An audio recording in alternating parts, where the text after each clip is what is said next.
ya masa Covid, terus kita juga di sekitar Batu Sangkar atau Sumatera Barat, tanah datar ini ya Gunung Merapi meletus ya. Jadi Gunung Merapi erupsi itu debunya kemana-mana ya untuk beberapa daerah. Jadi kita harus menjaga kesehatan dengan memakai masker.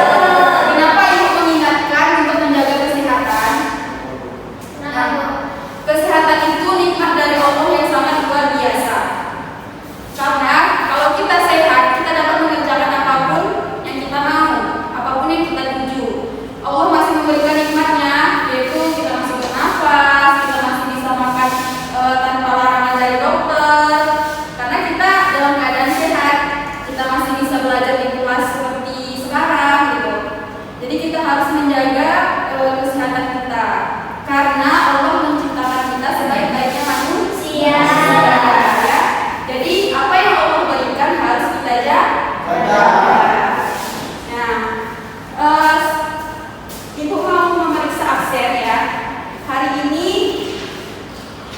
yang pertama di absen Humairah Feby, Solihatun Nur Hasanah, Zulriyanto, Iftal Hadi, Yudi. Apakah ada yang teman-teman yang tidak hadir pada saat ini ke kelas? Ada. Siapa itu? Ajis, Bu. Ajis. Oh, Ajis. Sakit, Bu. Oh, sakit. Nah, untuk teman yang sakit kita doakan ya anak-anak semua. Semoga teman kita Ajis bisa cepat pulih dan kumpul untuk di kelas belajar bersama kita seperti biasa. Amin. Nah, kemarin kita kan belajar tuh. Ada yang masih ingat pembelajaran yang lalu? Lupa, Bu. Lupa. Waktu itu yang masuk Bapak ya? Iya, Bu. Ya. Ada yang masih ingat? Kerajaan Demak. Nah, Kerajaan Demak ya. Waktu itu yang masuk tuh Bapak ya. Nah, sekarang kita belajar tentang kemunduran umat Islam. Ya, kita belajar tentang kemunduran umat Islam. Di sini Ibu akan menampilkan PPT mengenai poin-poin yang akan kita bahas.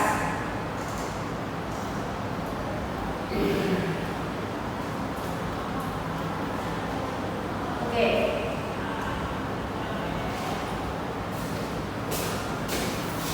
Kemerosotan politik dalam Islam sebenarnya sudah dimulai sejak runtuhnya Daulah Abbasiyah ya.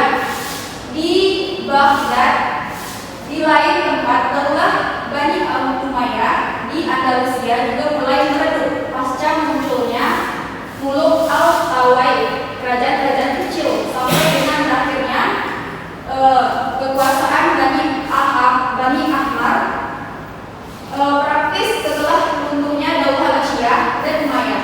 Tidak ada kerajaan-kerajaan Islam yang besar di dunia.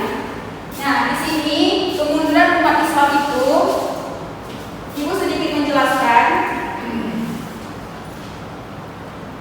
Pada awal abad 17, Islam ini mengalami kemunduran satu persatu, di mana dinasti Islam mulai runtuh dan di Barat terjadi masa pencerahan.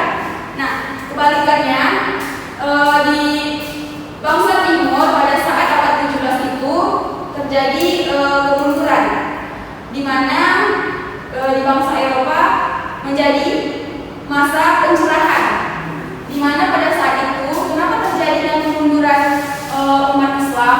Ada yang tahu? Tidak, Bu. Nah, jadi awalnya pihak Barat belajar kepada ilmuwan Islam yang kemudian dikembangkan hingga mengalami kemajuan, dan buku-buku Islam yang dulunya dikerjakan ke bahasa Eropa sekarang sebaliknya, buku Eropa diterjemahkan ke bahasa Timur. Nah, jadi dia berbalik. Jadi bangsa Eropa itu belajar mengenai teknologi ke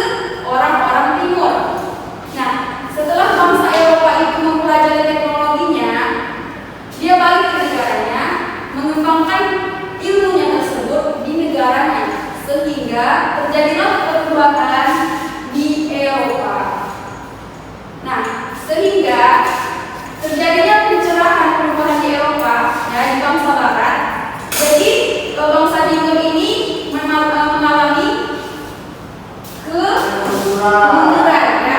Dimana yang kita tahu bangsa timur itu adalah penganut umat Islam ya, umat Islam ya, Muslim ya ibu.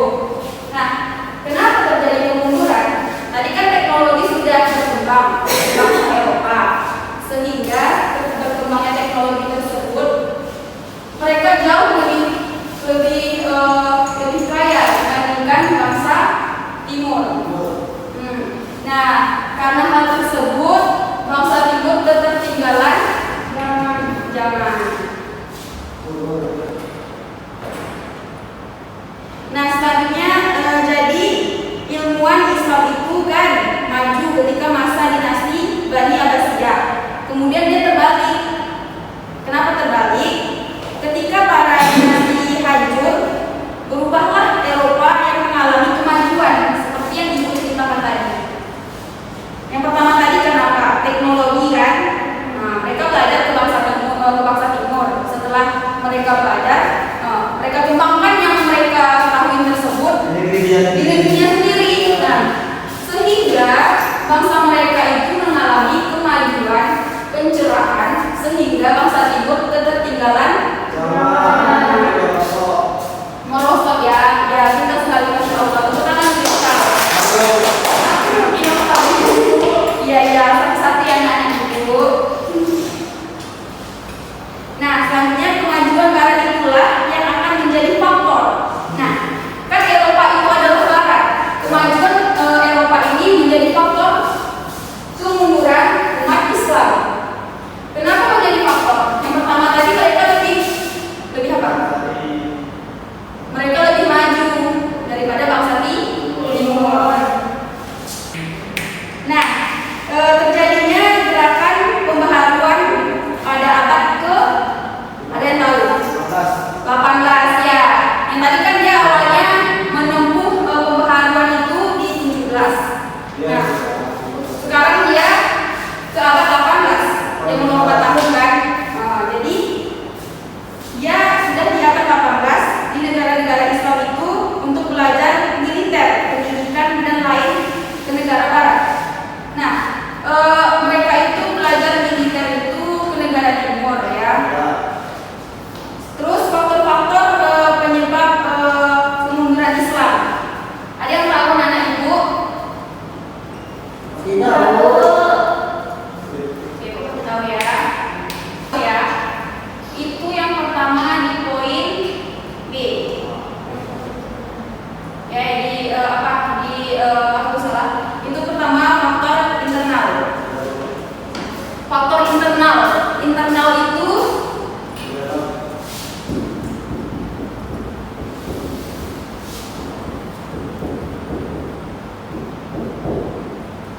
faktor internal itu faktor dari dalam. Ada yang tahu apa faktor internalnya? Sedikit Ibu jelaskan di sini ya. Perebutan kekuasaan di pusat pemerintahan, terjadi perebutan kekuasaan itu di kalangan penguasa maupun yang bekerja di pusat. Jadi perebutan pemerintahan itu terjadi di kalangan orang-orang yang berkuasa di pemerintahan dan orang-orang yang bekerja di pusat pemerintahan. Nah, jadi faktor internalnya itu pertama saling berebut kekuasaan ya. Dan yang kedua itu kehidupan istana dan pemerintah yang melampaui batas. Kehidupan istana dan pemerintahan yang melampaui batas.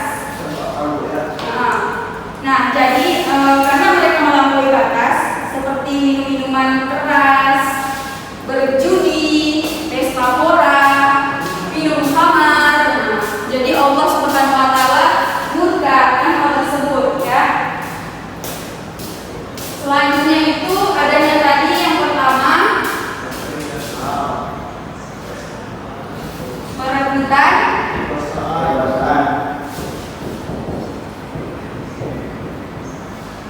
Nah, selanjutnya tadi kerajaan yang melampaui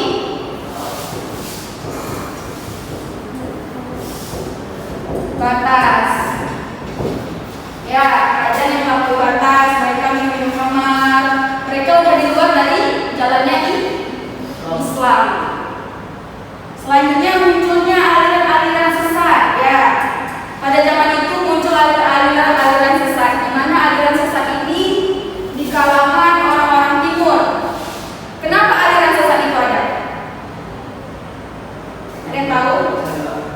Aliran sesat itu ada karena faktor orang luar. Tapi yang terkena itu orang dalam. Itu yang disebut dengan faktor internal. Selanjutnya fanatisme keagamaan. Ya, fanatisme keagamaan. Apa itu fanatisme? Berlebih-lebih. Orang yang berlebihan dalam keagamaan, fanatisme atas kesukuan. Nah, jadi orang Timur itu juga punya suku, bukan hanya di Indonesia saja. Nah, jadi mereka berlebihan atas suku agama maupun suku. Mereka membeda-bedakan antara suku ini dan suku itu. Mereka membedakan agama ini agama itu. Karena kan orang Eropa juga banyak yang masuk ke Timur ya pada saat itu, pada saat abad 18. Selanjutnya ada kemunduran ekonomi dan politik. Nah, ekonomi dan politik.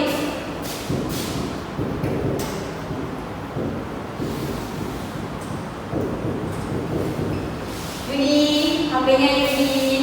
Kita fokus ya, fokus kan?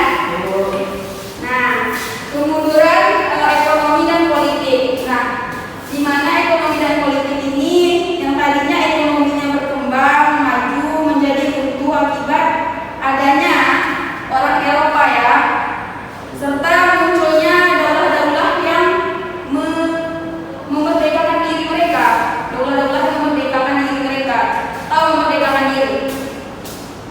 Daulah-daulah kecil, kan daulah itu kayak sebuah dinasti kerajaan. Nah, jadi adanya daulah-daulah yang kecil ini dia memerdekakan diri gitu. Jadi daulah-daulah yang besar tadi, yang kuat, yang daulah yang sudah besar, ya dia kalah. Karena apa? Daulah yang lain itu sudah banyak. Jadi bakalan banyak yang melawan daulah yang besar ini gitu. Jadi munculnya daulah-daulah kecil yang memerdekakan diri mereka sendiri. Serta itu ketertinggalan dalam teknologi. Ya, seperti itu yang jelas pertama tadi. Ketertinggalan dalam teknologi. Mereka yang mengajarkan, mereka pula yang ketertinggalan. Nah, selanjutnya perubahan sistem pemerintahan. Ya, perubahan sistem pemerintahan.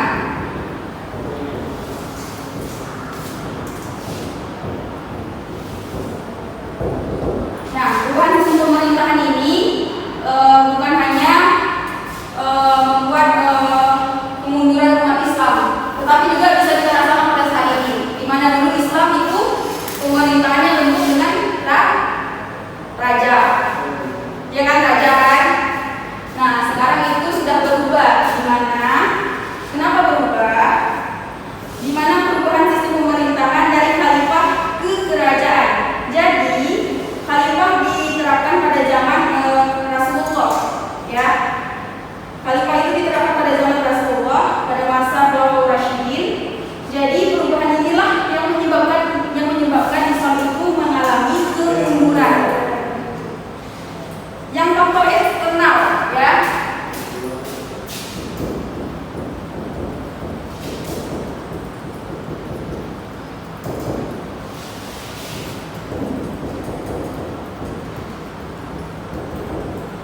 Nah, faktor eksternal. Eksternal itu apa?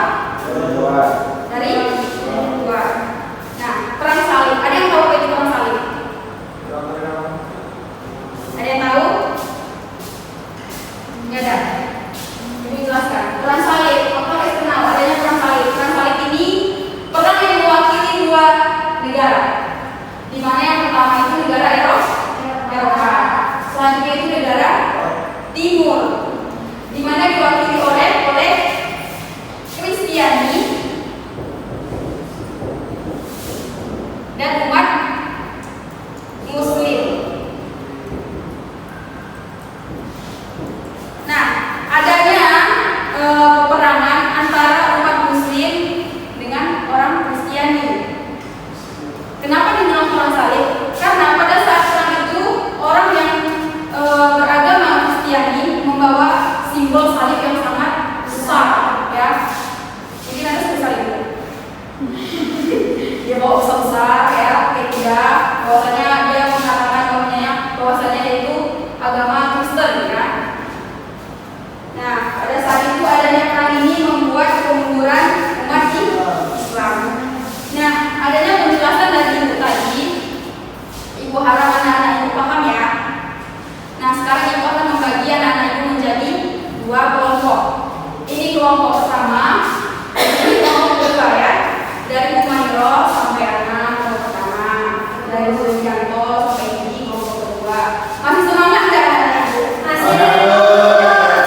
Ada yang kurang pulpen? Tidak, Bu. Belum makan, Bu. Udah kenyang. Ya, sebelum pergi ke sekolah itu kita emang harus makan ya. Tadi Bu, motivasinya tuh supaya kalian jaga kesehatan ya. Karena sakit itu nggak enak anak-anak Ibu. Dan Ibu, mungkin waktunya udah habis ya. Ya, Bu. Sekarang Ibu minta kepada kelompok 1 untuk ke depan.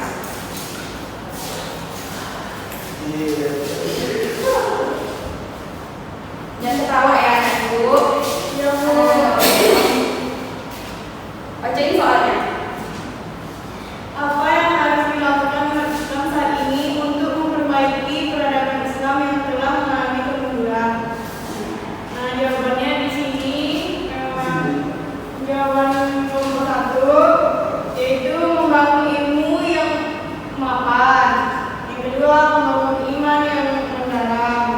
Yang terakhir, membangun ukhuwah yang kokoh atau membangun persaudaraan yang kokoh.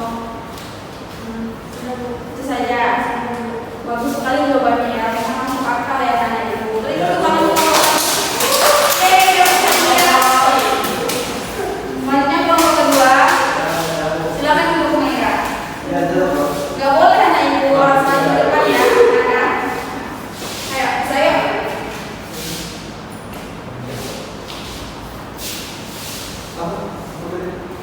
Bacain soalnya yang jelas ya. Sebelumnya ucap assalamualaikum dulu ya. Kami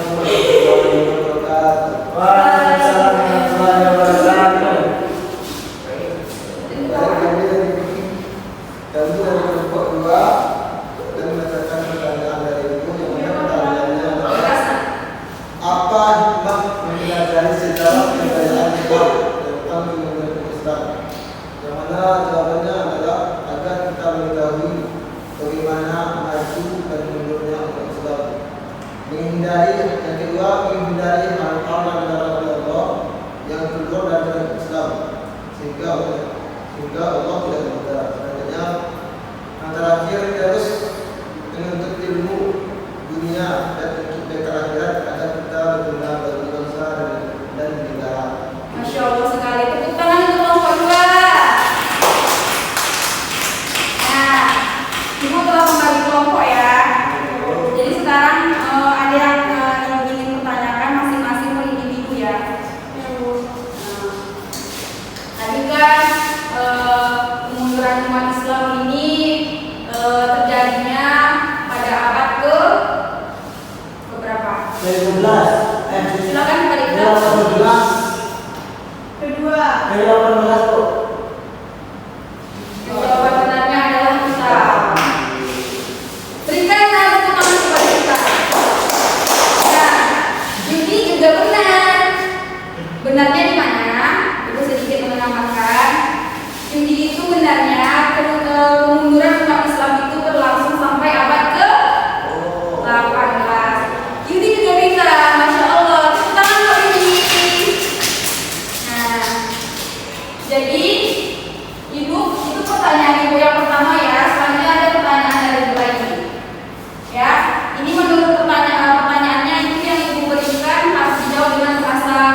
kekuasaan ya.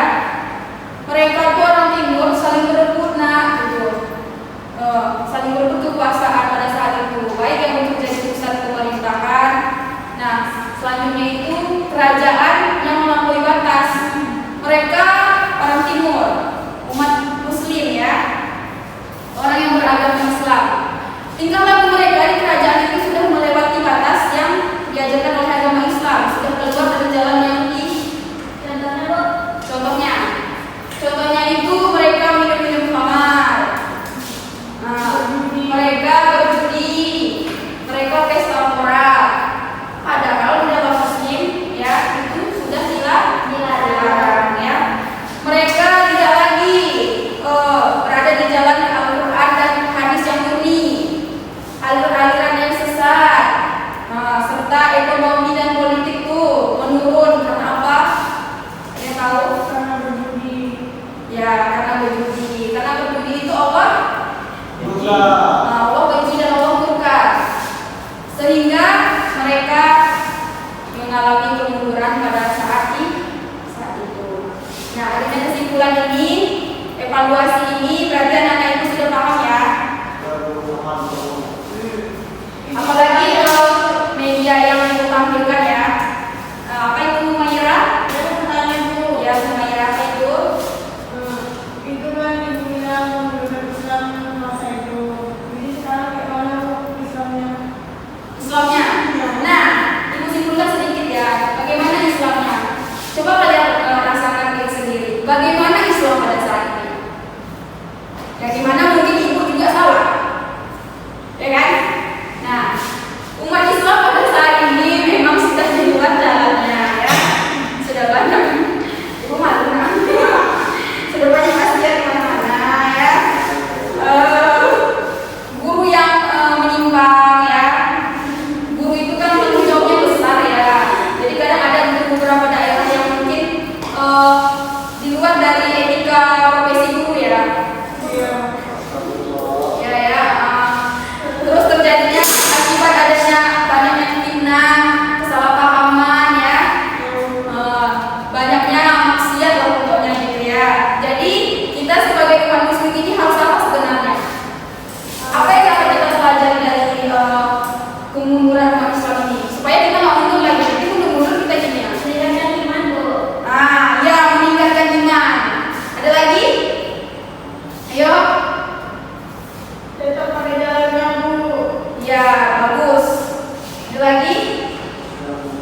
Menuntut ilmu dengan mapan. Kalau kita pintar, kita cerdas, itu ilmunya untuk dunia sekaligus Akhirat. Nah, satu lagi, kita jangan mau dijajah sama negara lain. Kita harus buat produk kita sendiri ya. Jadi kita nggak perlu kita bantuan dari orang luar itu ya. Jadi itu yang dapat kita simpulkan ya. Adanya yang pelajaran hari ini, ibu harap anak-anak ibu memaafkan kalau ibu ada salah kata ya. Yang mungkin tidak mengenakan hati anak-anak ibu. Ibu mohon maaf. Dan untuk teman kita tadi Ajis ya, semoga lekas sembuh ya. Dan anak-anak itu tetap jaga kesehatan. Nah, ibu sebelum mengakhiri pembelajaran kita pada hari ini ya tentang kemunduran umat Islam, ibu akan berikan kalian tugas di rumah. Untuk kelompok 1, hafal itu faktor internal ya penyebab kemunduran umat Islam. Yang kelompok 2, faktor eksternal ya kemunduran dari umat Islam ya. Jadi hafal besok di setor sama ibu ya. Oke.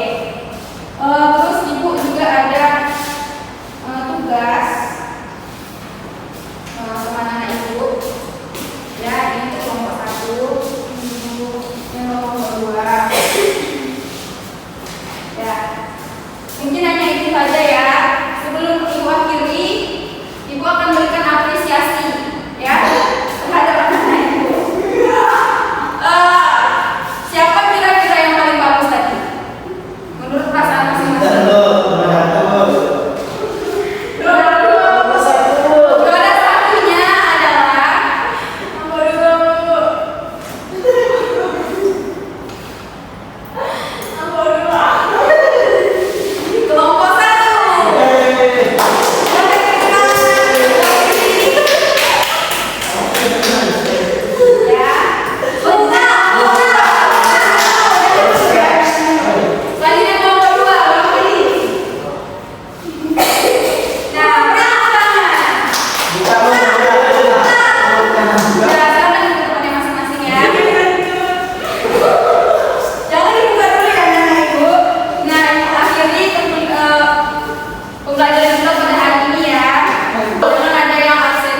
Ismi